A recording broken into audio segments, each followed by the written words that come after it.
Hey, Degon! Did you hear the Xbox Series X is coming out in November? I did, Jimmy, but man, bummer news about Halo missing release day. It's all right, Degon. We'll always have Fall Guys, I guess. What do you mean, I guess?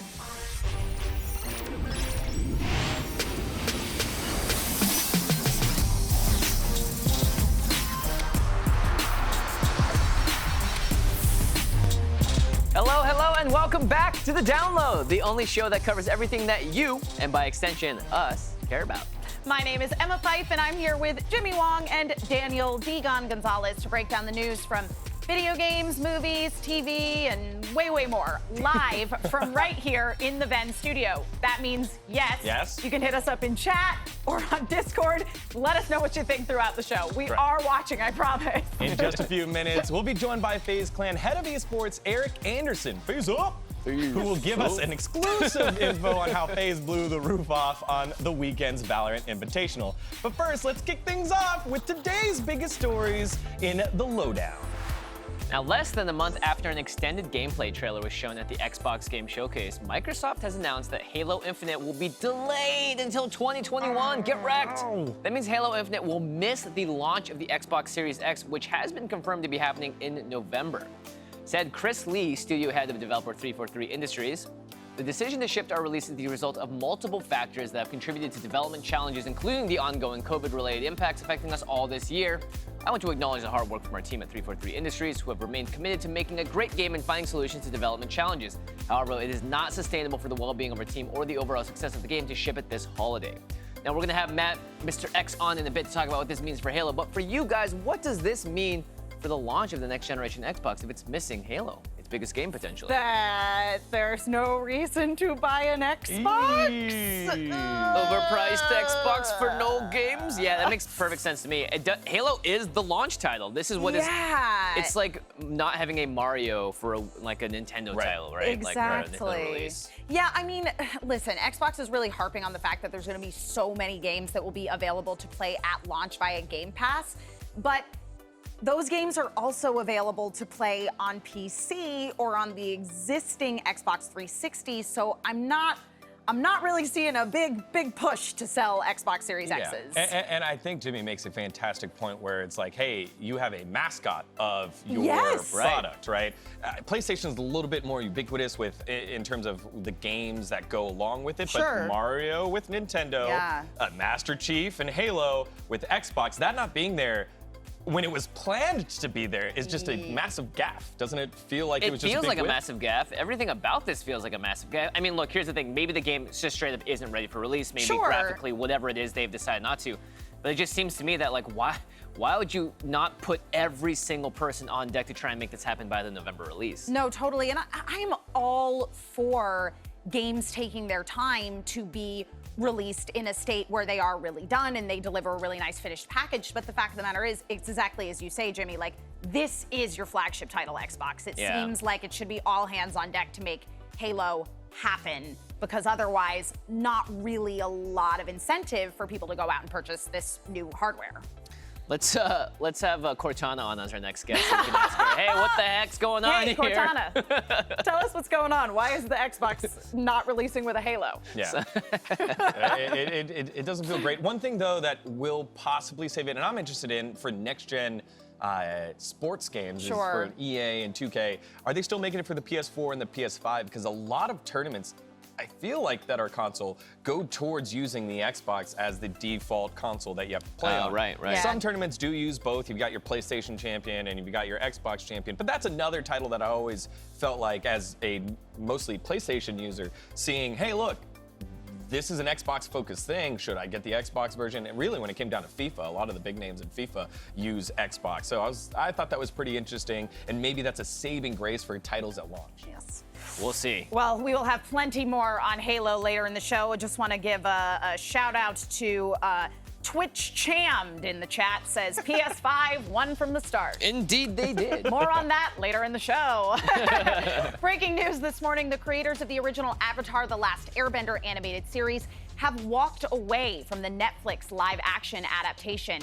A blog post from Mike Dante DiMartino, both he and fellow Avatar co-creator Brian Konietzko have announced they have left the project, saying it's time to, quote, cut their losses. Ooh, wow. DiMartino continued, Netflix's live-action adaptation of Avatar has the potential to be good. It might turn out to be a show many of you end up enjoying, but what I can be certain about is that whatever version ends up on screen, it will not be what Brian and I had envisioned or intended to make. Ooh. The download has reached out to both Netflix and the former showrunners, but have not heard back as of today's show. Wow. Well, team, are we still interested in this Netflix adaptation? I mean, yes.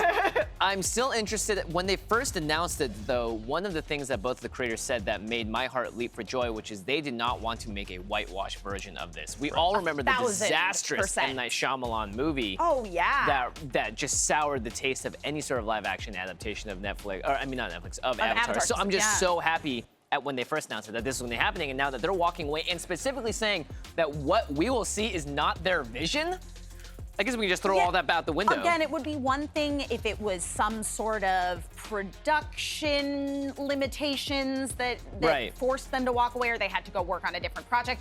But the fact that they have straight up said the show that's going to be on Netflix is not the show we wanted it to be. Yeah, that's heavy language. Little concerning, especially as you say, Jimmy, given the existing history with live action adaptations of this exact property. Yeah. And with this one, we cut it off in the quote. It was, who knows? That's how that quote actually starts.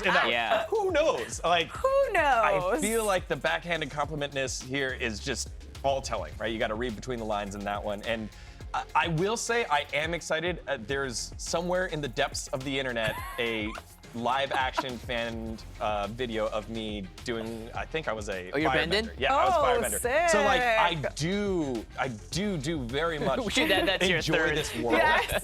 But it does feel like ruined. It does feel relatively ruined. You want to give it a little bit more leeway because it is Netflix and Netflix is, you know, quality. They have put out a lot of quality, more hits than misses, but it feels bad when they say they're gonna do one thing and not follow through with it.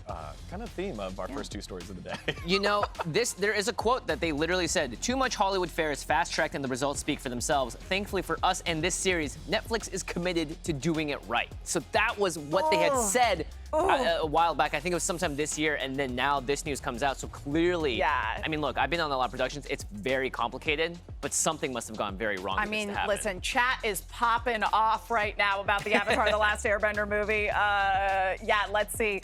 Very Good says, there is no war in Ba Sing Se. There was no live-action Avatar movie. I do want to say, though, thanks, Rob. We don't know if it's whitewashing is the issue, right? It's just the creative difference here, right? And these two creators have mastered their world. And so maybe it's just like some of the minor details where it's like, hey, this isn't important and that's a back and forth, right? It could be so many other things. But we just know what happened last time, which was kind of the whitewash. Yeah. And obviously no one loved, like, as far as I'm concerned, that never did happen. So I'm just interested to see exactly what those changes are. We may never know the exact differences. No. But again, their statement is very impactful. What you will see is not what we wanted, not our vision. No, and from the definitely beginning, they've always been like, this is our vision. We can't wait to make this our vision happen. So it'll be interesting to see what the difference is. Yeah, my excitement about this project has definitely waned, but there's a lot of excitement in the chat. Nathaniel_Fox says Degon does look like a firebender, but Jackaroo argues that Degon is a firebender and Jimmy is an airbender. Oh, what are you then, Emma? I don't know. Where do I fit in? All right, we'll get that answer after this. All right, moving on. Back in June, the cast of the hugely popular Bon Appetit YouTube channel effectively revolted due to underpayment and mistreatment of people of color. Since then, the channel has been quiet due to the host's collective refusal to appear on camera until the issues had been resolved. Apparently, they have not been resolved as three of the stars, Sola El-Whaley, Priya Krishna, and Rick Martinez left the video team last week. Then over the weekend, Gabby Melian and Molly Boz announced that they would no longer appear on camera either. Finally, this morning, Carla Lawley Music stepped away. Now, what does that mean for Bon Appetit? And by extension, talent-driven media in the future? I mean, listen, they are making a very strong statement by all collectively refusing to appear on camera for the test kitchen videos. The thing about Bon Appetit and why this story is so important is because it is an example of a piece of legacy media that successfully made the transition into video and also appeared to be doing something right by having such a huge presence as far as people of color were concerned. Well, let's explain what legacy media mean. What does that mean? mean? Yeah, so legacy media basically means like Bon Appetit is a magazine that has been around for forever. And a lot of the time when those companies try to make the transition into doing on camera, into having a successful YouTube channel or even a YouTube channel at all, it doesn't work. Right. And Bon Appetit, because they came out with these, I mean, I love the Bon Appetit test kitchen videos. They're great. So good. They are so fun to watch. The personalities of the individual contributors are what make the channel. Like Bon Appetit was basically sitting on this gold mine of on-camera personalities, and it was just lightning in a bottle, and it totally worked in a way that's really unusual. And so the channel simply doesn't work without these people on camera. Yeah, they made a huge difference. And not only that, knowing now that they're not getting paid equally and the way that they're treating their contractors, especially after they made the statement that they're going to do it, right? It's not like these people are leaving just because they're like, I'm fed up with it. It's like, no, months and months of negotiations and all this stuff has led to them being like, they're not actually honoring what they're saying. Yeah. They're basically using us, the way I see it and the way I'm sure they feel, is that we are now your diversity props on camera. 100%. We are there for your entertainment, but we are not there to be paid equally or to be treated with the same level of respect. What I do think is interesting about this is that they're not necessarily leaving Bon Appetit entirely. They're still going to be working behind the scenes on like the blogs and all that stuff back there. So they're still contributing their voice and impact, but they're now not doing in a way that I think kind of takes advantage of their appearance. Yeah, in a way that they feel paraded out there as like, that's a great way of putting it. That is it. Yeah, it's a really good way of putting it. Yeah, they're being upheld as like, look at us, we've got brown people on our channel. Yeah, we just don't pay them as much, and when we are called out on it, and we still don't actually fix it. Yeah. And now they have all left in very public remarks. Yes. This is a disaster for them. And I think it is amazing to see a collective group of talent who, at times, in that kind of world, when you're a personality, you kind of look out for yourself. They did this together and stuck together throughout it, and now are following through with their words. So I think the other big question is, for those that haven't spoken out yet, what are they going to do? What are, what's the next steps? Yeah, Nate Dogg 80 in chat says Claire and Brad need to make a stand too. Those are sort of like the most front-facing figures, and I will be interested to see if they do or do not. I'm sure that there's a lot of behind-the-scenes screaming that's happening right now. Yeah. All right. It's a mess, and it's unfortunate because, as Grandpa Karamba says in chat, it's a shame. I really enjoy Bon Appetit, but I can't support them knowing that they're undercutting their talent like this. Agreed. All right, when we return, Matt MrX tells you about why you shouldn't be sad about the Halo postponement. Maybe. But first, it's time for today's solo queue. In Apex Legends, some characters' emotes are derived from Titanfall 2's tactical abilities. Pathfinder specifically favors a certain gesture that references robot companion Mervin from Titanfall. What's the gesture? Was it A, jazz hand? Jazz hand. A, a salute. Yes, sir. C, a high five. Yeah. Or D, a knee slap. Oh! Head to VENN.tv/play or chat to take a wild guess. Results when the download returns. Oh boy. Oh boy, oh boy. Welcome back to the download. Before the break, we asked you which emote Pathfinder took directly from his predecessor in Titanfall. The options were A, jazz hands, B, salute, C, high five, or D, a knee slap.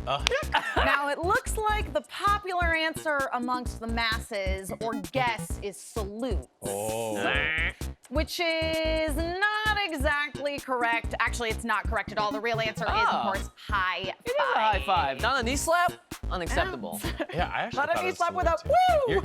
You're not incorrect with the guessing at home. I guess we're all incorrect, because we thought it was salute. Yeah. But I do know one guy that we can give a high five to, at least digitally. Let's give it to our co-host, Matt MrX. Woo! Matt, high five, dude. You're so sweet, Dion.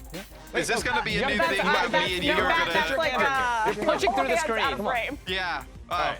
There we go. There it Ready? is. 1, 2, There we go. 3. Oh, too slow. All right. Oh, wow. Oh, Yeah, now he's joining me, Emma Fife, and Jimmy Wong because we weren't quite done talking Halo Infinite yet. Sorry, man. Yeah. Oh no, it's all good. Hey, you gave me the blueberry last week. I was expecting you to be equally as nice this week. Oh, that's all right. Yeah, Well, he set you up with false He ditched me. expectations. next time. Well, you know, that's how you know we're actually friends, when I can give you a tough time. Just like the tough time that Microsoft's going through. Yeah. When they first started revealing Halo Infinite gameplay, many people on the internet weren't too happy about how it looked. Put simply, they thought it just didn't look sufficiently next-gen. Now it's back to the lab for more work, which of course means it'll miss its November release date of the Xbox Series X. And of course, to tell us more about what that means for Microsoft's flagship game, it's time for Matt MrX to the office. So look, I think that any Halo fan, you saw this news and you were quite upset. You were quite angry. It's been a very long time since we've had a new Halo game in the system. I know we've gotten Master Chief Collection, that's come out, but it's not the same as having a brand new Halo experience. And I think we all wanted it to come out sooner because we all really just wanted to play. But I think you're better off waiting till it's ready. I know the single-player community really wants this game for the open world exploration portions of Halo. The multiplayer and esports community, they're thrilled to hear about the crossplay and the free-to-play for the multiplayer. But none of that matters if the game isn't ready. If the game's incomplete, if it's not finished, it's not properly done, you're setting yourself up for all to be disappointed all around. So I know we want this game really bad, but we want it in the best possible way. And I think you got to give some credit to 343 in this situation, knowing that the game was going to be really close, probably November, but wanted to deliver on the way everybody thinks of Halo as a franchise, just one of the best franchises in all of video games. Wanted to make sure it was ready for that. And they knew they were going to get faced with some public backlash for delaying it, but still, they deliver at the end. It doesn't really matter. And I also think you got to give some credit to Microsoft here, not to pressure them for the release of the new Xbox console. A lot of other companies probably would have put some extra pressure on to get this game out because they know everybody wants it. It's going to move systems. I still believe that Halo Infinite's going to be an incredible game. I gotta know from you guys, are you still confident in this new Halo? I think we have to be confident in the new Halo because they're taking more time to do it. I think it's more like, hey, what's your tolerance towards the failure of the PR side of things, missing the date, missing the target? Yes, there's COVID, and yes, you had concerns about this back in April. I think there was a quote about that earlier. However, it kind of feels like, all right, this game better be damn good and get it right. Otherwise, what did we wait for? Yeah, I think that when we hear about games having delays, there's a lot of an impetus in people to go, oh, that must mean that it's having problems and it's going to be terrible, when in actuality, they really are, I'm sure, just taking the time to make sure that this game is in tip-top shape, basically, because there, as we discussed in A-Block, there's such a, legacy of Halo in terms of it being the actual mascot of the Xbox console itself. Yeah, the pressure is definitely on. Yeah, they want to also make sure you can get cross-play correct. It's very difficult to make a cross-play multiplayer game and to have it be free to play. It's going to be swamped with players on release. You need some type of beta period to ramp that up. I think kind of just launching without any type of ramp up in terms of beta, alpha testing, you probably need a lot more time than you originally anticipated to make that actually happen. Yeah. I'm worried too as well, just knowing that the developer crunch for games like this is something, we've heard it now with The Last of Us, we've heard it with so many different games that people are spending endless nights just sleeping on the ground in the office just to get a game out. If this means that we can at least take some of that pressure off the developers, that'd be great. I don't want to hear another horror story about how people had to slam their schedules and miss their kids being born or whatever just to make this game come true. Right, an example of that to me on the PlayStation side is No Man's Sky. Remember how massive No Man's Sky was going to be, and unfortunately, it wasn't there. And it probably got there now, but it was made out to be this big PlayStation launch, and it flopped very hard. Yeah, and Richard Ranger in the chat, just speaking of No Man's Sky, did in fact bring that up. He said, I love when developers are self-aware like this. Too many games have been released that just aren't ready. Andromeda, FO76, No Man's Sky. I don't need Halo on that list, basically. Yeah. You don't want it on the list. I mean, just say, I mean, that's not the list you want to be a part of. And I think with No Man's Sky, you remember how big of like a undertaking, like what they were trying to do was in terms of like scope of the game.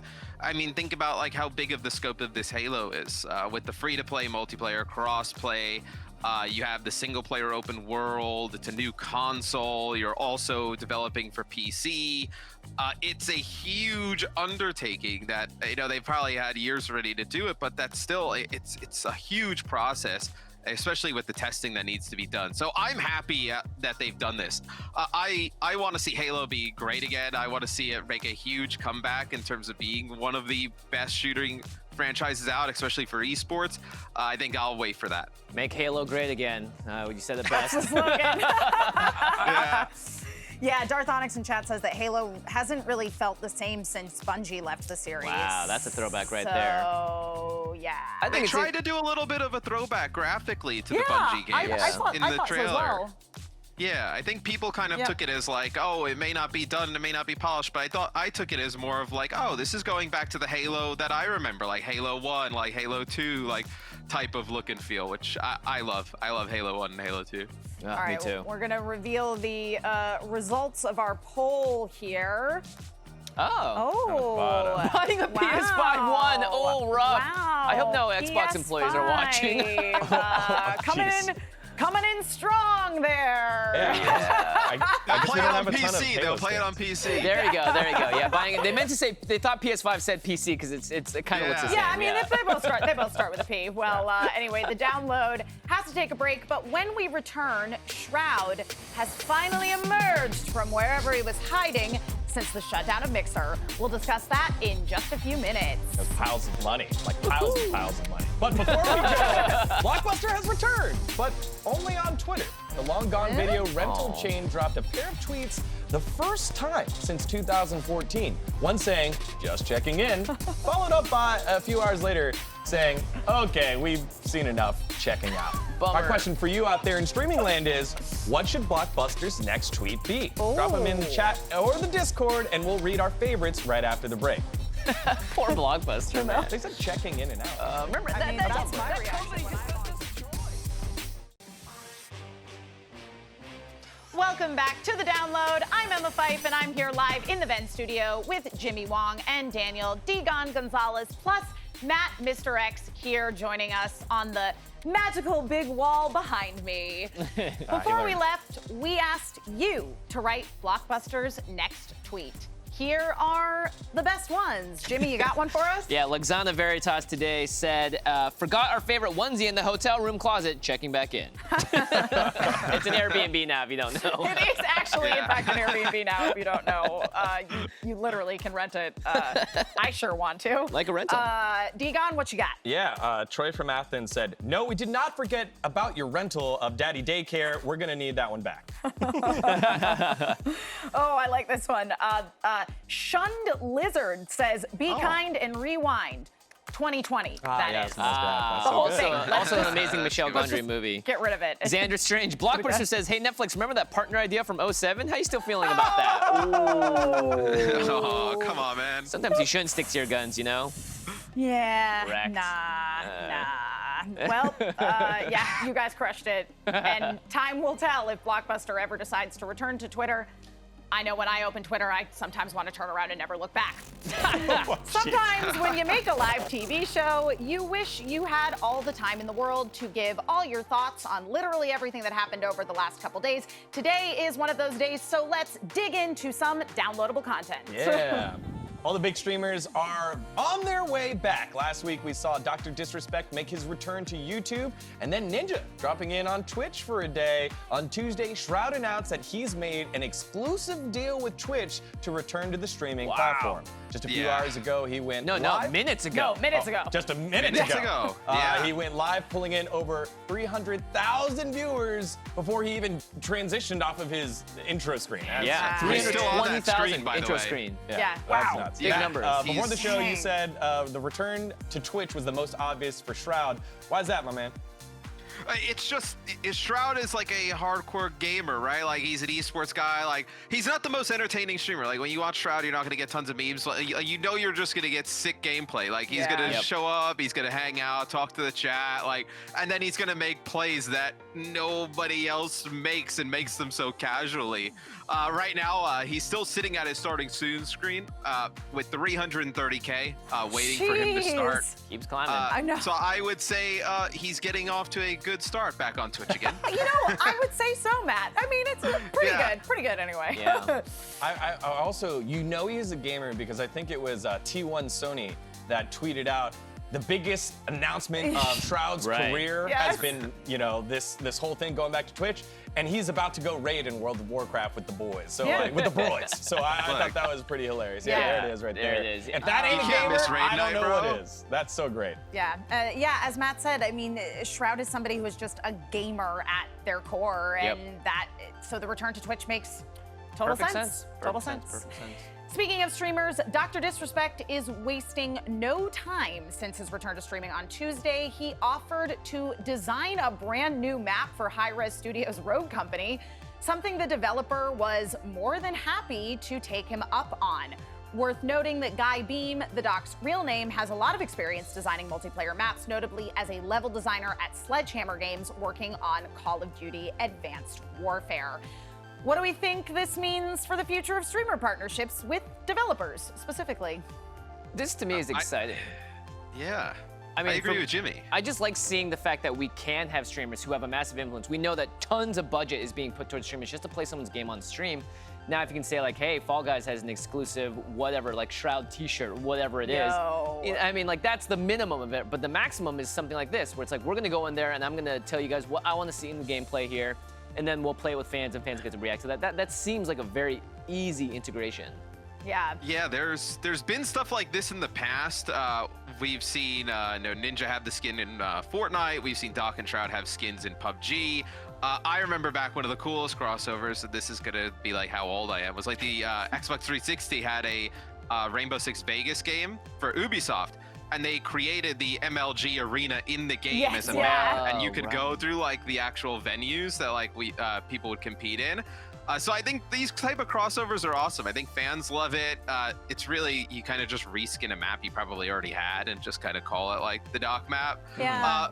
But I think it's awesome. It just gets fans engaged in the product. Yeah, and definitely a good way to attract fans of the streamer to also play your game, because who doesn't want to play a game that has a map that was specifically designed by somebody who they see play that game all the time and love? So yes, and all of you guys are being positive, and these are positives, but like, are we just gonna completely forget the question mark of what happened to Twitch and why there was controversy and all that? Like this is the first time we've seen someone step up and collaborate with Doc. Everyone else has just been quiet and Notice none of us specifically said him collaborating being the thing we were specifically excited about.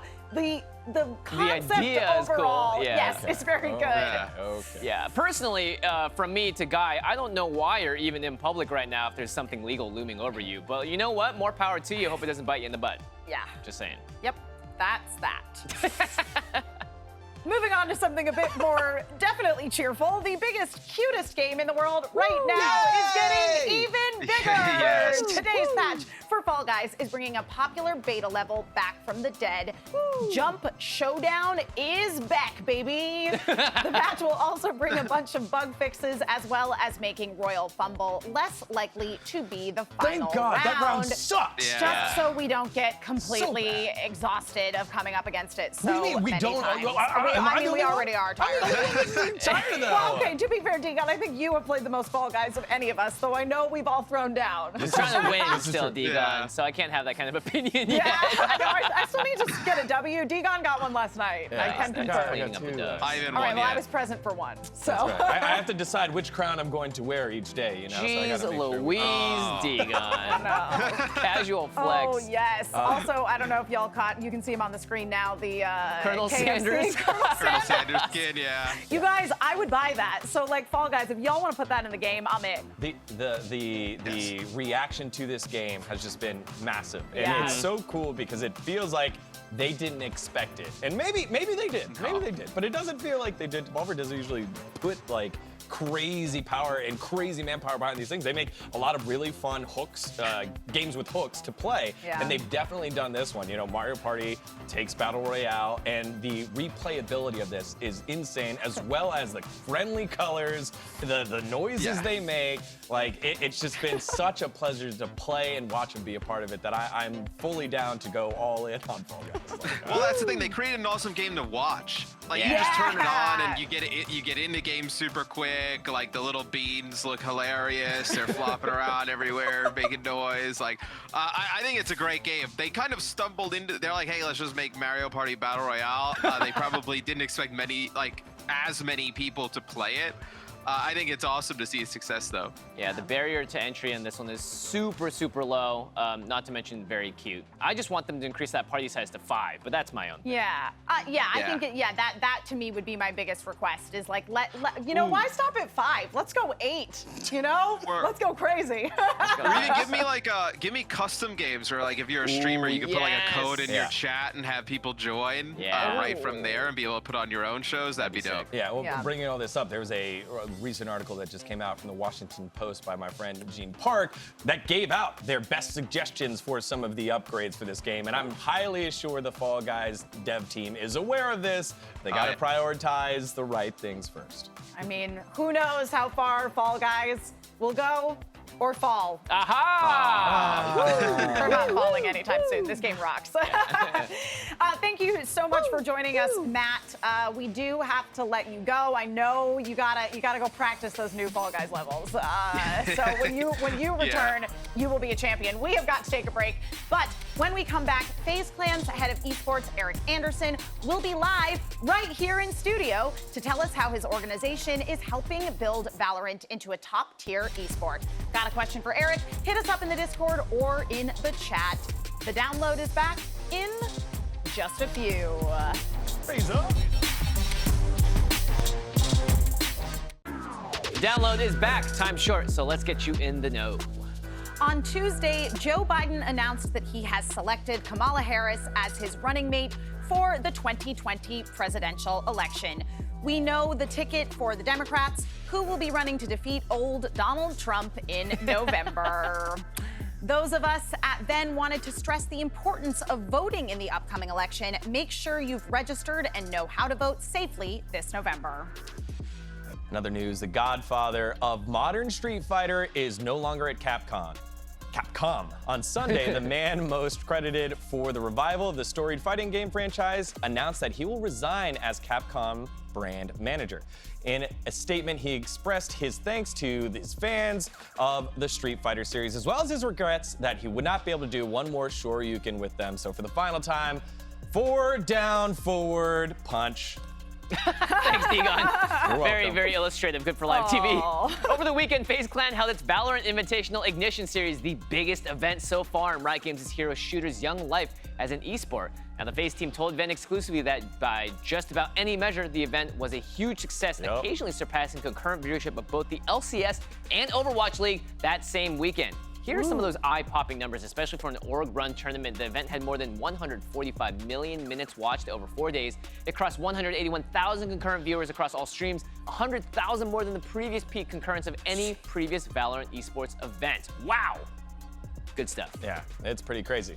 We're now joined by Erik Anderson, head of esports at FaZe Clan.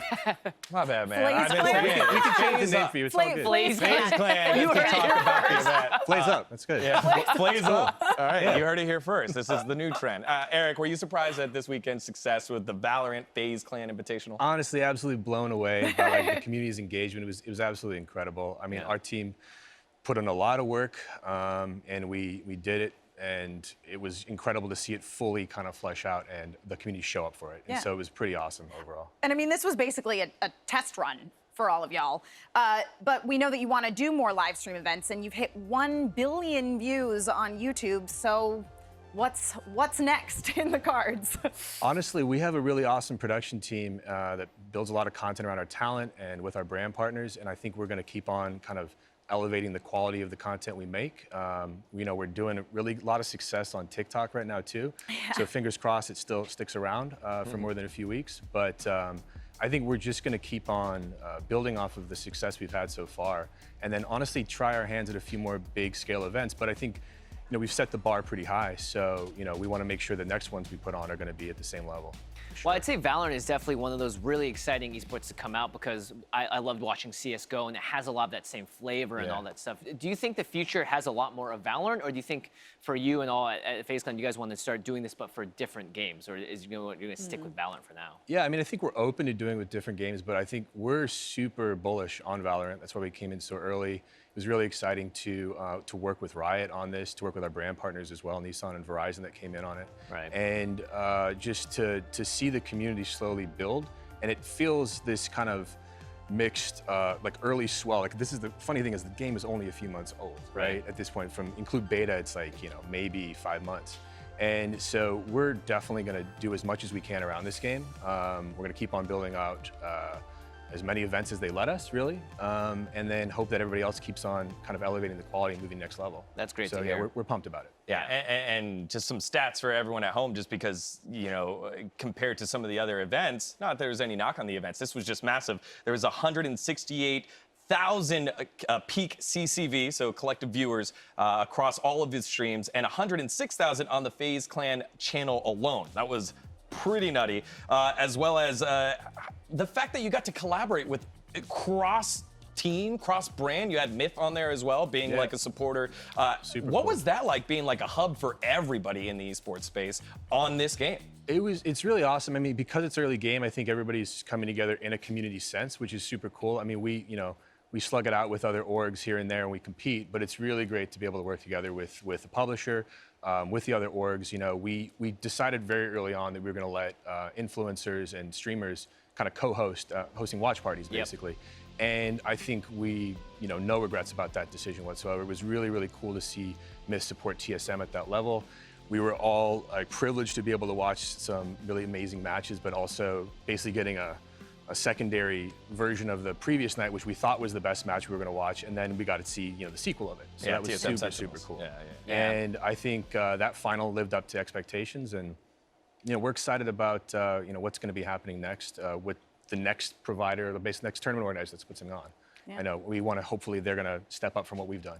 All right, so moving a little bit away from the Valorant space, but before we do, what rank are you in Valorant? Everyone. I am absolutely garbage at tactical shooting. So, he puts on the events. He makes it happen, brother. Like, it's definitely don't put me on there. I mean, somebody's going to try to host a tournament pretty soon, and they want me to play in it. And I'm like, nice. I got to bring in one of my pros to hard carry me, because I'm just going to sit in a corner and just basically do nothing. No way. No way. Unfortunately, I'm not living up to the FaZe kind of name in terms of shooters. Humble man right here. I'd be hiding in a corner with you, No Erik, humble. I'm so, literally trash when it comes to shooters. All right, so moving on, we want to talk something else that FaZe is getting into. Can you give us some info with your deal with Sugar 23? It's more of the production side of things now. Yeah, so content-wise, we're really trying to expand our scope. So, FaZe Studios is really just from us focused on kind of curating and producing content for our community, but that's at a larger scale. So, that's going to be not necessarily featuring our guys, but featuring traditional actors, hopefully on television or in film. If we can do a movie with The Rock, we'll do a movie with The Rock. Like, that's the aspirations that we have. And so that Michael Sugar partnership there is really about finding that next content that we think we want to watch and our fans are going to want to watch too. Absolutely. So it's going to be really good. And then we've got some other content too. So there's a Invisible Narratives thing that we're doing that's kind of more of a FaZe universe. So that's more focused on our talent. And we've got some... The FCU? Yes. Hopefully like less tights for everybody wearing. Right. But it'll be interesting, and there's actually going to be some news coming tomorrow. So great. it'll be pretty You cool. heard it so here stay tuned. first. I will say, I think there was Michael Sugar saying something like, we want to be the Marvel, we want to be the Disney, and I was like, whoa, that's kind of crazy. Like, Big. It's a big comparison. Yeah. It's pretty awesome to get it from someone that's like a legend like him. So Definitely big aspirations, but coming from a well-founded background, I would say. Yeah. Before we let you go, I need to know your thoughts on the Halo Infinite delay. what do you think that means for Halo and esports specifically? You know, Or just in general? Just yeah, give me your Halo there take. was a time I wasn't bad at shooters back in Halo CE days. Sure. And so I've put an inordinate amount of hours in that game back when we were doing the whole like 4 Xboxes, LAN, Duke in hand. So from my side, there's a huge nostalgia when I saw that trailer drop, and I'm super excited for the game to come out. So if they need more time to polish it, just to put out the best product and really bring it back to its glory, I'm all for it. Yeah. So take as much time as they need to do it, and hopefully they can give us the best game. And Halo's back on the top of the the Twitch stream browser game area. So Yeah. Well, it'll be big cool. props. You guys are elevating everything around you with the esports as well as with the production stuff. So really excited to hear the announcement tomorrow as well. Yeah. It'll be fun. We'll be keeping our eyes to Twitter for that. Is that where we should be looking? You let us know, Erik. Thank I actually you. don't know where we're gonna make the announcement, but Everywhere. everywhere, yeah. Erik is your man. Thank you, Erik, again for swinging by the VENN studio. When we come back, you all sure had some fun with Jimmy's baseball swing last week. I'm talking about you, GH1. We'll lay out some of your best work when the download returns. I can't believe they fixed the screen so fast. That was amazing. Welcome back to the download. We've got just a few more stories for you before we go. This is TLDR. The Last of Us Part 2 is getting a new super hard difficulty level called Grounded, which, if it's anything like the first Last of Us, will remove most of the HUD elements as well as take away the vast majority of supplies. Oh, they're also adding permadeath to make an already tough game even more brutal. 35-hour game with permadeath? Yeah, that's gonna be a pass from me. Power to anybody that's that good at The Last of Us that they feel like you can take that on, or you want to add that There are other games to play. level of emotional torment. Play Fall Guys. A good palate cleanser after Last of Us Part 2, to be sure. Yeah. It is time to make that night vision goggles noise again, Jimmy, because Sam Fisher is coming to Rainbow Six Siege. Developer Ubisoft has only teased the Splinter Cell protagonist's inclusion in the tactical shooter. So we don't know what his abilities will be, but we can safely assume it'll have something to do with being a sneaky. A sneaky. Sneaky. Hopefully it gives them some night vision so that that noise is replayed time and time again. Or play Fall Guys. You're wondering what the NBA stars are up to while they're in the bubble? Apparently, it's holding Madden tournament. Cool. Lakers superstar King LeBron James has been keeping the Twitterverse up to date with the Lakers' ongoing Madden tournament. As it turns out, King James isn't too shabby in EA's football game, sitting at 5-1 after 6 games. But someone, please help the brow. He's not very good with the losing record. Someone needs to help him. Do you think it's because his team is bad or because he's bad? It's him. Wow. You heard it here first. Sorry, AD. Finally, SpongeBob's best friend is getting the recognition he deserves. On Monday, Deadline reported the Patrick Star Show, a spin-off of the classic animated series SpongeBob SquarePants, is in the works over at Nickelodeon. According to the report, the show will revolve around Patrick Starr's late-night talk show, which, hey, sure, why not? Elmo has one, give one to Patrick. Yeah. I'm down sure, for it. why not? Like, Yeah. like Well, yeah, sure, why not? That's like a, all right, whatever, Patrick's fine. Patrick is the number 2 guy in the world, and it's about time he's number one guy. Okay, if you had to make a show around Patrick Star, would you make a late-night show, Degon? Is that what Yeah. you would do? Yes, I think absolutely. Why not? Okay, my SpongeBob. question is, Degon, then, do you envision this, if this is your show and you have the concept of it's a late night talk show, is it a show that's like a Space Ghost Coast to Coast, where it like is a late night talk show with other cartoon characters, or is it a show about Patrick making a late night talk show? No. It's definitely getting other people from outside the universe into bikini bottoms. You can imagine how funny that would be if Patrick was like, so I love you that. do what? Oh, that's a good Patrick Star impression. Yeah. Anyone have a SpongeBob? Oh no, I feel a meme coming in the God. Discord. Yeah, well, Emma, you're... SpongeBob, it's kind of up here. All right, well, one final story that needs no introduction, but we're gonna go ahead and introduce it anyway. Take a look. It's time for Jimmy Wong. I want to do what I want. I'm gonna make my own story. Wind it up. Don't wanna pull a shoulder here, you know. Don't tell me what to do.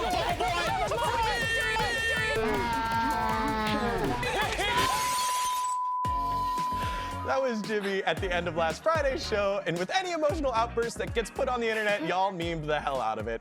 That means we lead ourselves to the brand new segment we're gonna call Social Studies. That's right, Degon. Whenever you, our loyal viewers, turn us into memes, we take the opportunity to further embarrass ourselves live on air. Brilliant! Today, Jimmy's baseball bat brilliance was the subject of your finest cave-aged memes. Wow. So Professor Dr. Captain Jimmy Wong Esquire is here to break it down. Greetings, friends. Let us begin with social studies. Now, first off, my favorite meme of the day, take out the bat to replace it with a lightsaber, thanks to the Magellan on Discord. Yeah. Yes. Now, I did break a screen, so maybe red is probably better for this. Yeah, I was gonna say. Yeah, I was gonna say, because Jimmy was about to break some very expensive technology, so I really feel like this should be a red lightsaber. That was chaotic, Jimmy. Yeah. I don't know why the blue lightsaber That was Jimmy, like, really, like, just falling prey to his own emotions, which is what the Sith do. Yeah, it was one of these. I was going like this for some reason. Not a good look. Congratulations, one! It's really putting us back into it. Okay, next up. By the way, Colin Young will have taken these amazing pictures that you all went ahead I'm and sorry. GH1 with this next one. Jimmy, have you hooked yourself there?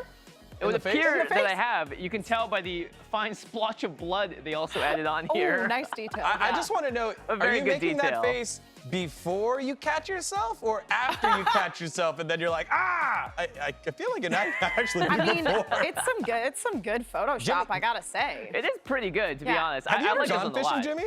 Have I gone fishing? Yeah. Of course I've gone fishing. I don't Video know. games. Okay, Yeah. moving That on. doesn't look great. Yeah, you couldn't tell Professor. from the photo, Jimmy. Oh, thank you. Quads, thank you. You know, I make mistakes sometimes. Okay, next up we have one from DT the Third on. Yeah, wow. Sorry, Jimmy. What did DT do to this photo? I don't see. Yeah. Again, more Don't great see work anything. from Colin. Colin's Yeah. just been all over the place. Colin captures your Yeah, essence Colin, right there. really, beautifully. really nice great. work here. I mean, Fantastic. DT, I appreciate you sending this to us to marvel at Colin's beautiful Yeah, photography. but we were waiting for memes. at Yeah. DTI. For those of you that What's up with don't that? know what this abomination is, it's done by someone named Twitter Picasso, and it was commissioned to be of my face, and it's the striking resemblance, really. My mother, when she saw this, was like, Jimmy, you look better these days. It was crazy. Asian moms, who would have thought it? Asian moms critical? Nah. Nah, not in case of a work of art like this, clearly. All right, moving on, we got the Manatee on Discord providing would you look at that? I'm taking out Oh, some classic art wow. this time. Yeah, wait. Classic art? I don't. Jimmy, mean, what you're is in that? like I a- can't tell what that is. That a flame? They put your head on a flame? Yeah. I don't understand why Flame? that's there. Yeah, this is the Mona freaking Lisa, dude. What? Just because you can only see Oh, the yeah, no, I see it now. Or like a dog bone? That's a Degon, this Mona is Lisa? in the Louvre. Come on, man. This is It's the the Mona hair on her Lisa. shoulders. Yeah, and it's a nice sun. Oh, I see it on now. her It's chest. low res. It's a low res picture. It is guys. pretty low res. You're right. You can see the pixels. Is this the actual Louvre, though? Like, is this an actual rendition of the Louvre? Honestly, no clue. Honestly. Yeah, I've been to the Louvre. Couldn't tell you. I promise, guys, I know what the Mona Lisa is. I couldn't see from that far away. This Yeah, was really yeah. far. Do you know? Do Social you distance. All right. Now, if you ask me, it's not fair that I'm the only one that gets this meme treatment. So I asked some of our TAs to set up a green screen right over there. Emma, you are next, my friend. Get on over there. Yeah. We're gonna give you all some stuff to do. Discord chat, you know what to do. Okay. At the end of our show, Emma, you gotta just meme it out. Give us some good Okay. looks here. Ooh, 30 seconds, nice, okay. Yeah, Counting and, you it know, down. I'm looking at the chat. It's been fantastic, but there's only one major MVP out there. It's Sobrius in chat, yeah. I asked him how to say his name. He's like, however you Give want. us I some didn't wanna anime mess looks, it all up. Emma. Give us some ooh-woos. Ooh. Oh, that's gonna be so good. All right, that's gonna be it for the download this week. Stay memeing out there. Also, Nickelback has an announcement tomorrow. If you guys love Nickelback, tune in. We'll cover it. And See you please later. meme Emma. Oh, it's so good.